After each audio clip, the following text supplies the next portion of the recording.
Hello po, please support Rock PH. Sa pong kalingap na sugid na taga-subaybay. Please support po ninyo.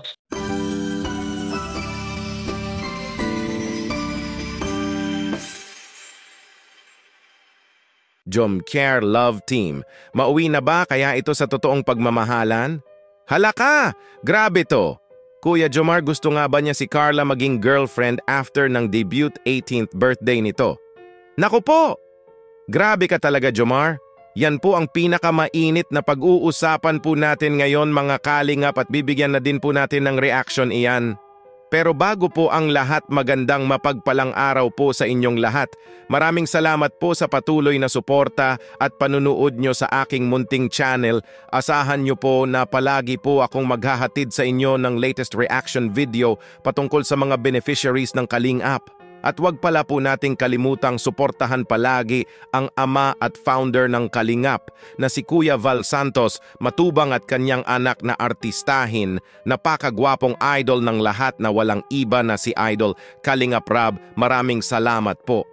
Jomar, nagsasawa na ba kaya ito na hanggang best lang sila ni Carla? Naku po, gusto na ba kaya niya itong maging girlfriend after ng 18th birthday nito? Hala! Ang tanong, ano kaya ang naging reaction ni Carla tungkol dito? May video po mga kalingap about dito. Ito po, panoorin nyo po. Ay, best. Oh, ano lang, best? Ha? Sabi niya best daw ako. Okay lang ba, best?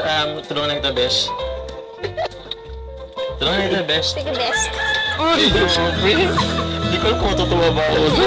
Best, no? Best, no naman ni Carla. Hindi, mag-ask ako niyan. Wala, best ka lang. Hindi pwede. After debut, hindi na yan. Ha? Babe?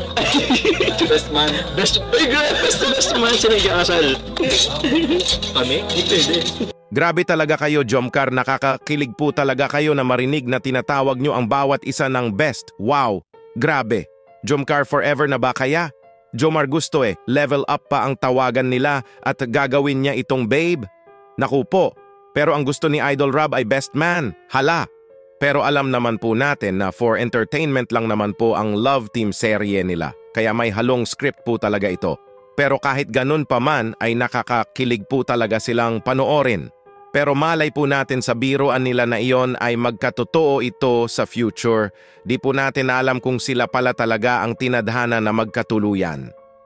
Gaya nga sa Rochelle Love Team noon na nag-umpisa din sa Love Team serye, pero ngayon kung mapansin natin ay sobrang sweet na sila sa isa't isa at parang sila na talaga. Kaya ang Jomcar ay may malaking chance po talaga na matulad ito. Kung anuman ang maging kapalaran ng Jomcar ay andito lang naman ang lahat ng supporters at fans na handang susuportahan ng Jomcar Love Team. Patuloy nyo lang Jomcar ang pagpapakilig nyo sa aming lahat.